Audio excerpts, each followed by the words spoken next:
Today I'm going to show you how Star-Lord, Doctor Strange, and Thor would use their superpowers to play a game of ping pong.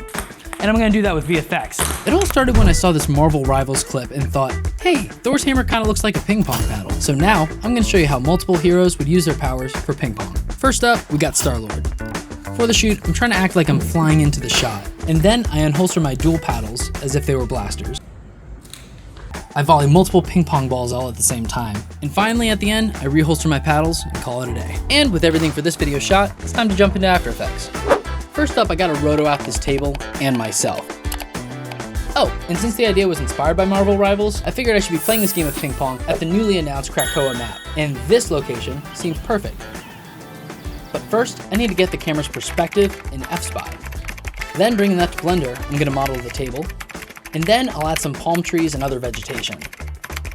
And this portal seems pretty central to the map, so I'm definitely going to be modeling this. I'm going to model the rough geometry of the portal, and now I'm going to add a multi-res modifier so it can add extra detail with sculpting. And I'm going to create a few extra branches separately. Now I'm going to give the whole thing kind of a tree texture, as well as add some leaves around the edges.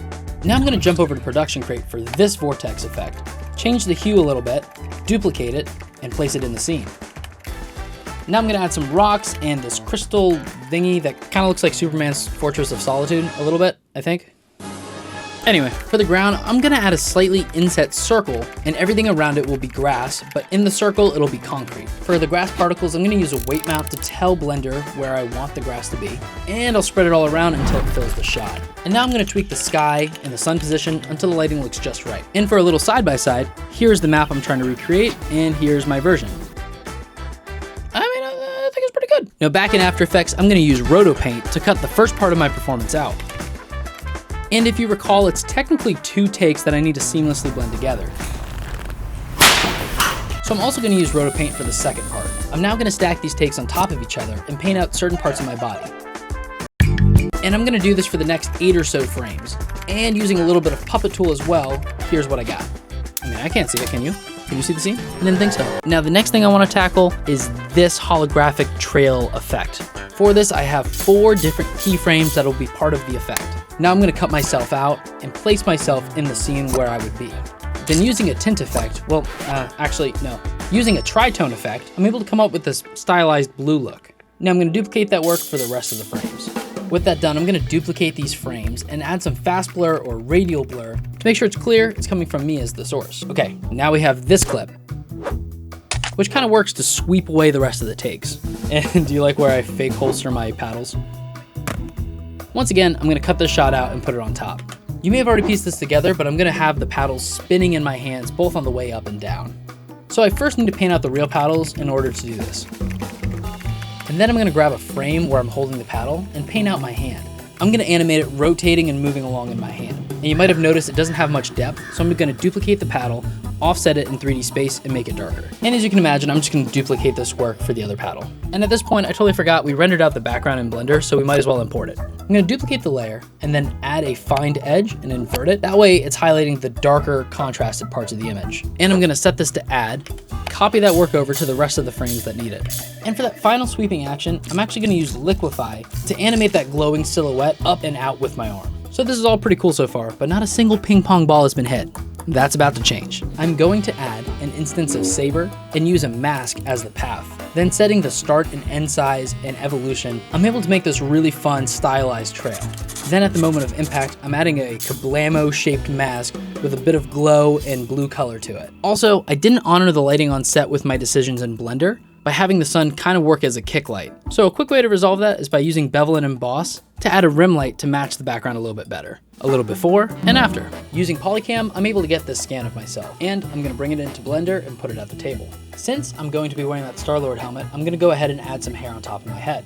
And I'm going to control the placement using weight painting. That's looking like a low poly clean cut. I'm going to set up an armature for myself connected to a rig, so I can do stuff like this. And now I'm going to add the Star-Lord helmet and connect it to materials. It is now time for some rotomation, starting at the table until the peak of my jump. And from this point backwards, I'm going to primarily be animating along the curve. And now I'm going to quickly model a jacket and properly UV unwrap it with textures of the actual jacket I was wearing. And using a cloth simulation, I'm able to get this. which is pretty nice. To get the helmet to dissolve, I'm gonna add a sphere, and I'm gonna add some displacement, and finally a Boolean modifier to cut away from the helmet. And I'm gonna duplicate that helmet, add a wireframe modifier to get this effect. And here's that render from Blender by itself. Now jumping back into After Effects, and to sell that movement through the portal, I'm gonna add some shine effect that animates over time, as well as adding some sparks to add some of that pizzazz. And using Red Giant's particular, I'm gonna have particles follow my feet from the portal until I land. And I'm gonna set it to a rocket fire sprite and put it on both feet. Now I'm gonna add some dust kicking up as I land. And finally, I'm gonna add some camera animation. Now with all that complete, it is now time to show the guys. Star-Lord. That's cool. Oh, that's so cool. That's super awesome. This one's a lot of fun. You're like moving really fast. The multiple versions is so like anime, but at the same time it looks like kind of like a hologram. Nice. I like that one. Yeah, that's the best part right there, when it just goes away like that. I like the how it follows him through. No, that one's probably my favorite. And next up, we have Dr. Strange VFX. But first, let's talk about today's sponsor. Hey, where are you going? Welcome back. We gotta talk about HoneyBook. Oh, much better. HoneyBook is the leading CRM on the market and a critical part of my business. Now let me explain why it should be part of yours. You see, I've been making videos since I was 10, and back then it was all about creativity and passion. Over time, I started gaining clients and gigs and had enough work to start my own business. And while my passion hasn't shrunk, the time spent on admin work grew exponentially. I was trying to stay on top of project management, client follow-ups, and tracking down payments for overdue invoices. However, this is not the case anymore with HoneyBook. HoneyBook is like having a behind-the-scenes business partner that allows me to focus my time on the parts of the business that I love, and that is making epic videos that make my clients happy. HoneyBook not only organizes my business and makes my workflow more efficient, it also automates those manual tasks that really suck the joy out of running a business. Also, when it comes to AI features and AI integration, HoneyBook was on top of it way before it was trendy. A majority of HoneyBook users report saving 3 hours a week on work thanks to these features. I don't know about you, but I'd rather use that time doing literally anything else for the business. You can go ahead and let HoneyBook focus on the busy work so that you can focus on the things that make your business special. If that sounds promising to you, check out HoneyBook for yourself at the link in my bio. There you can explore it for free with no credit cards required. You won't regret it. Now back to the video.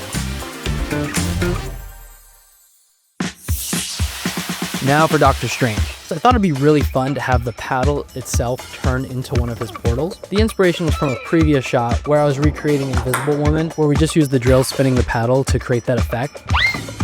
So Nate held the drill with the ping pong paddle attached, and when I let it go, he moved it forward and then began spinning it as I started making the portal. Then I pretend as if the ball went through the portal, and then proceeds to be stuck in a loop in 2 portals behind me,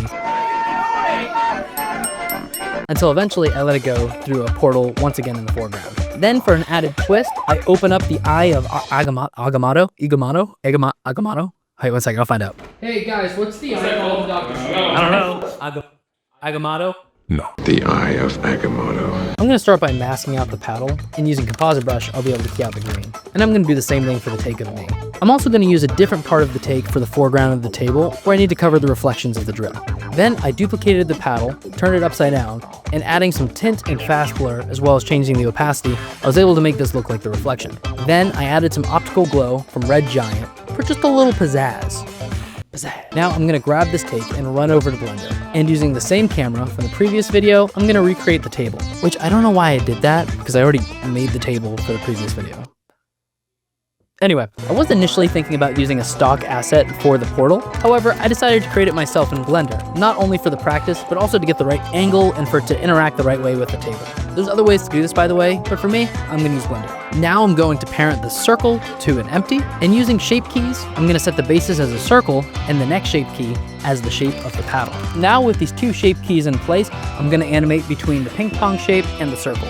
Now I'm gonna add a particle system. I'm going to rotate the circle in the same direction that my hand is rotating. Now I'm just gonna crank the number of particles and turn up that object velocity so it follows the direction of the circle. Now I'm going to adjust the brightness of the particles over time depending on the particle's age. Now with the first portal done, I'm going to duplicate this whole setup and move the portal back for the second location. I'm gonna make this particle system unique so it starts and ends at a later frame. Now I'm gonna animate the scale of that shape so it starts super small until it's open like I want it to be. And I'm gonna duplicate this entire system and move it over 2 more times. This last one though is a little bit special because I'm gonna start with it static and then animate it forward over the table as I make this pushing motion. Now that I'm happy with all 4 of these portals, I'm gonna set up a black glossy texture on the table below, and that will be for catching the reflections of the portals. Now it's time to render this out and bring it back to After Effects. Yeah! I'm now gonna drag in the layer and put it on the top and set its blend mode to add. Now check out how this lines up with the paddle. Now I'm starting to think it'd be kind of cool to add a twirl effect on the paddle itself so it kind of matches the shape of the portal. And using the eraser tool, frame by frame, I slowly erase the paddle as it's expanding out until it's the same size as the portal. A little late in the game, but I've also decided to add this hazy streak of light that I'm creating with this orange solid that I'll mask out and feather and duplicate and set to screen. I just think it looks kind of pleasant. I'm now going to animate the masks on these black solids, opening and closing with each portal. These will be mats for how we see into the rest of the world through the portal.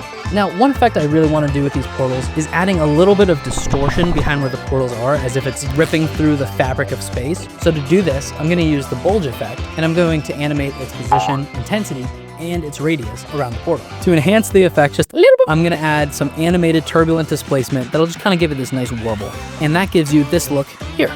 I'm gonna simply duplicate the background layer, and using those alpha mats from earlier, I'm gonna set these images as the backgrounds for the different portals. I'm also going to add an instance of curves so I can darken the scene inside of the portal just a little bit. All right, that's it for the portals. Now it's time for time. First, I'm gonna add a null and I'm gonna track it to my wrist, but I'm not gonna use Mocha or any of that fancy stuff. Just manually track it, just eyeball it. I'm gonna Eye of Agamotto it. I'm gonna go ahead and roto out my arm, and then exclusively just my hand past my sleeve. I'm going to add this Doctor Strange element, and using hue and saturation, I'm gonna make it more of that time effect green that we see in the Doctor Strange movies. Then I'm gonna set it to screen, pull down some of the exposure so it's a little bit more transparent, Then I'm going to duplicate it and add some turbulent displacement, roughen edges, and vector blur to get something like this. With that done, I'm gonna add a layer style, bevel, and embossed to my hand, and adjust the size, softness, and angle of the light. And I'm gonna make that light color green to match the effect around my wrist. Also, let's turn that shadow off. We don't need it. Now I'm gonna make those layers 3D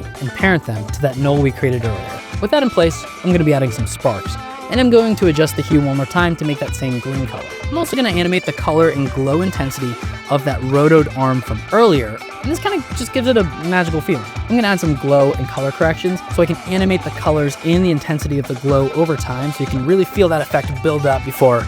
I'm also gonna duplicate that arm, blur it out, and bring up the alpha channel, and I'm gonna use this to control some turbulent displacement behind the arm, which kind of gives this effect some depth, as you can feel like it's disturbing the air like a heat wave or something.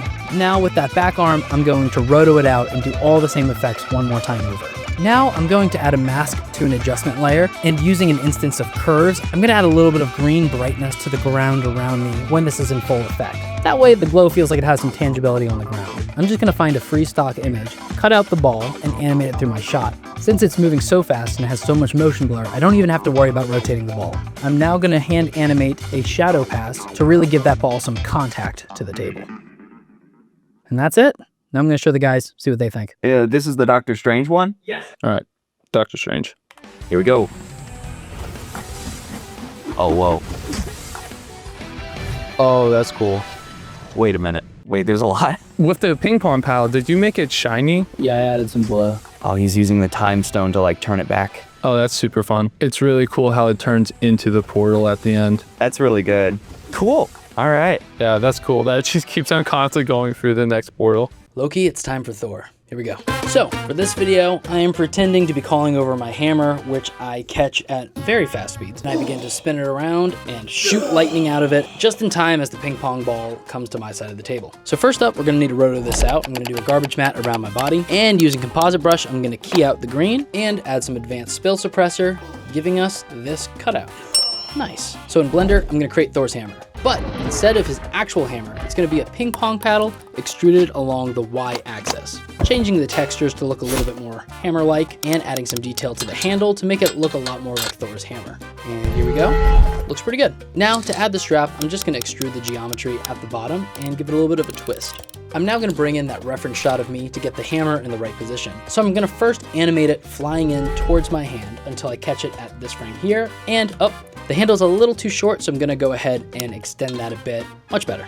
Now I'm going to animate this frame by frame in my hand until the moment when I start spinning the hammer. Here I'm going to animate the hammer moving up, and I'm going to rotate the hammer along its x-axis. And then at this moment right here, I'm going to animate the hammer back down so the handle is in my hand, and frame by frame animate it as my hand moves up. Now to make sure I'm getting proper shadow and reflection data for my hand on the hammer, I'm going to sculpt this really rough version of my hand and give it a skin texture that kind of looks like SpongeBob, like a realistic SpongeBob. I'm ready. No, you ain't. And with that in place, I'm going to finish a few frames of animation I have left. I'm going to add a cloth simulation that only affects the strap and not the rest of the hammer. Jumping back into After Effects, you'll notice right away the hammer is floating on top of me. I'm now going to rotor out the front of my hand so that it is actually inside my hand instead of floating above it, along with my shoulder and head as I bring the hammer behind my body. Also, we're going to bring back the exact same background from the previous shot since it's the same location. And to match my shot better to the background, I'm going to use Create Light Wrap to add a little bit of bloom and color correction around the edge to match the background better. Now I'm going to add lightning to the hammer.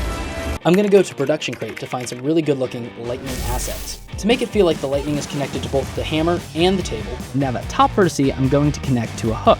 And that hook is now parented to the hammer. So wherever the hammer goes, that vertice will follow, but that is only a singular asset of lightning. Let's go ahead and duplicate this, change the scale and rotation, and offset the timing. And here's how that's all looking.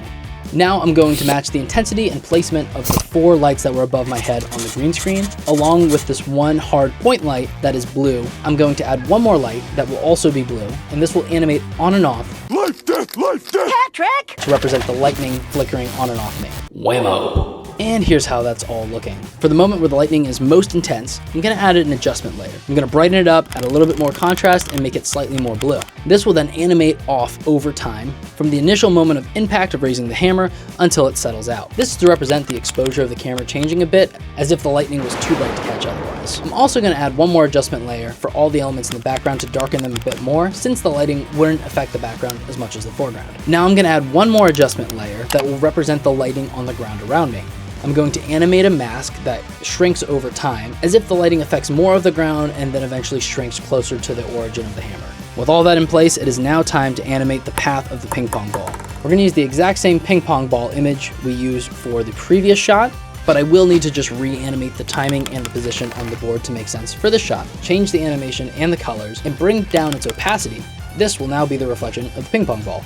Finally, let's add one more instance of this ball, changing its brightness values and opacity to represent the shadow in between the reflection and the real ping pong ball. I want to add one more streak of lightning that leaves the hammer and tracks in the direction of the ball. Now I'm going to add one more lightning asset that will be the trail of lightning behind the hammer as it goes into my hand. I'm going to use the Puppet Warp tool to animate the lightning over time to really sell its connection from the hammer to wherever its origin was. Now I want the lightning to feel a little bit more impactful on the table, so where the biggest strike of lightning is in the foreground, I'm going to add this spark element that I'll then change the hue and saturation to match the color of the lightning a little bit more. Oh wait, that's the wrong hue. Okay, that's better. And put it right here at the front of the table. There we go, now you're feeling that oomph from it. I'm going to add a glare to the hammer, and I'm going to do this with an adjustment layer and adding 2 masks that are based off the position of the hammer. And it's most intense as it makes impact on my hand, and I turn it down before and after the fact. I'm going to pre-compose this shot and add a little bit of camera animation and shake to sell the effect. And here is the final shot. Let's show the guys. This is one way to do it. The middle, and 5, 4. Yeah, right time. Whoa! Did the hammer get bigger?